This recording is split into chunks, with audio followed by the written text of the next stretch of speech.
श्रवण कुमार की कहानी। श्रवण कुमार के पिता का नाम शांतनु था।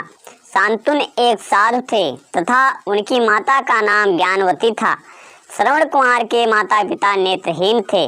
उन्होंने अपने पुत्र श्रवण का पालन पोषण बड़े ही कष्टों के साथ किया था। इसलिए अपने माता पिता के प्रति श्रवण के मन में अथाह प्रेम और श्रद्धा थी। श्रवण कुमार बाल्यावस्था में ही अपने माता पिता के कार्यों में हाथ बटाने लगा और जब वह बड़ा हुआ तो घर का सारा काम करने लगा था।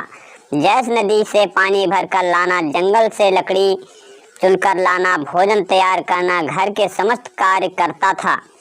अपने माता पिता की सेवा में वह पूरी तरह लग गया था। वह अपने जीवन का सारा समय अपने माता पिता की सेवा में ही लगा देना चाहता था। श्रवण कुमार विवाह के योग्य हुए तो उनके माता पिता ने उनका विवाह एक स्त्री के साथ करवा दिया, परंतु जिस स्त्री से उनका विवाह हुआ था वह स्त्री उनके नेत्रहीन माता पिता को बोझ मानती थी।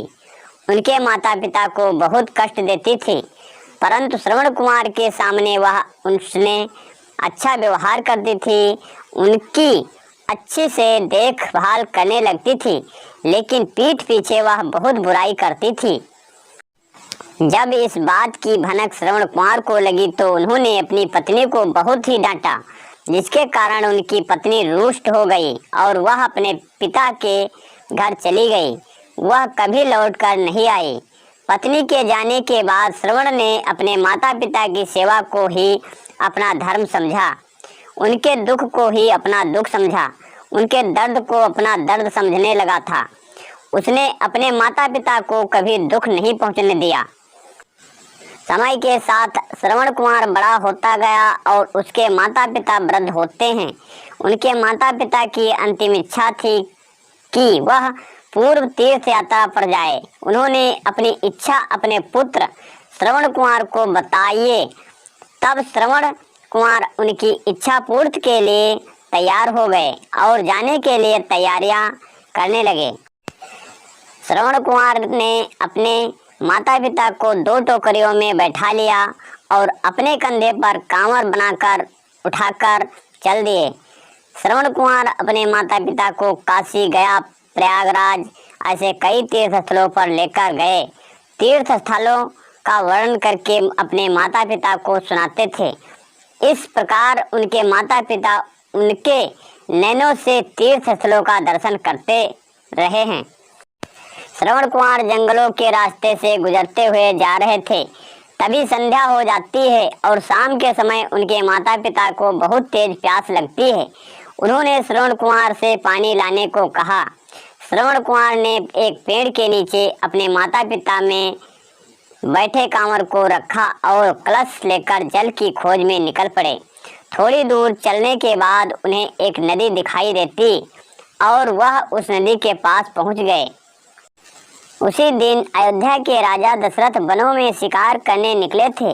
दिन भर इधर उधर घूमने के बाद, जंगलों में भटकने के बाद में कोई शिकार नहीं मिला और वह घर की ओर प्रस्थान करने ही लगे थे कि उन्हें नदी के तट पर आहट सुनाई दी। उन्होंने सोचा कि अवश्य कोई वन्य जीव नदी तट पर प्यास बुझाने आया होगा। राजा दशरथ नदी की ओर बढ़े और एक पेड़ के नीचे रुककर शब्द भेदी बाण चला दिया। बाण आहट की ओर बढ़ रहा था। जो आहट राजा दशरथ को सुनाई दी थी, किंतु वह कोई वन्य प्राणी व जीव नहीं बल्कि श्रवण कुमार थे, जो अपने माता पिता के लिए जल लेने गए थे। बाण उनके सीने में जाकर लगा और वह पीड़ा के कराहने लगे। यह कराह सुनकर राजा दशरथ को अपनी गलती का एहसास हुआ और वे नदी के तट पर पहुंचे। श्रवण कुमार घायल अवस्था में वहां पर पड़े रहे। राजा दशरथ जब वहां पर पहुंचे तो उन्हें बड़ा ही दुख हुआ। वे अपने आप को कोसने लगे। वे श्रवण कुमार से क्षमा मांगने लगे। तब श्रवण कुमार ने कहा, हे राजन, मुझे अपनी मृत्यु का कोई दुख नहीं है। दुख है तो मुझे अपने माता पिता की इच्छा का, जो मैं पूरा नहीं कर पाया।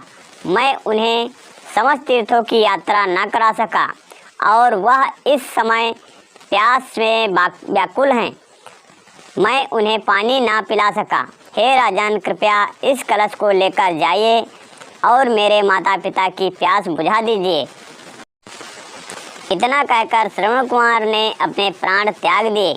जाने अनजाने में स्वयं से हुए अपराध से दुखी व व्याकुल राजा दशरथ श्रवण के माता पिता के पास किसी तरह से पहुँचे। श्रवण कुमार के माता पिता देख तो नहीं सकते थे, लेकिन वह चरणों की आहट सुनकर जान जाते थे कि उनका पुत्र श्रवण कुमार है। लेकिन इस बार श्रवण कुमार नहीं है। पिता द्वारा पूछने पर राजा दशरथ ने पूरा वृतांत सुना दिया। अपने पुत्र की मृत्यु का समाचार सुनकर माता पिता जोर जोर से विलाप करने लगे और उन्होंने राजा दशरथ को श्राप दिया कि तुम भी पुत्र वियोग भोगोगे और तड़प तड़प के अपने प्राण त्याग दोगे। इसी श्राप के कारण राजा दशरथ के बड़े पुत्र मर्यादा पुरुषोत्तम राम को 14 वर्ष का वनवास काटना पड़ा और राजा दशरथ अपने पुत्र वियोग में तड़पते हुए अपने प्राण त्याग दिए थे। उम्मीद करते हैं कि आपको यह श्रवण कुमार की कहानी पसंद आई होगी। इसे आगे शेयर ज़रूर करें। आपको यह कहानी कैसी लगी हमें कमेंट बॉक्स में ज़रूर बताइए और ऐसी कहानी पाने के लिए इस चैनल को सब्सक्राइब करके नोटिफिकेशन बेल को ज़रूर दबाएं।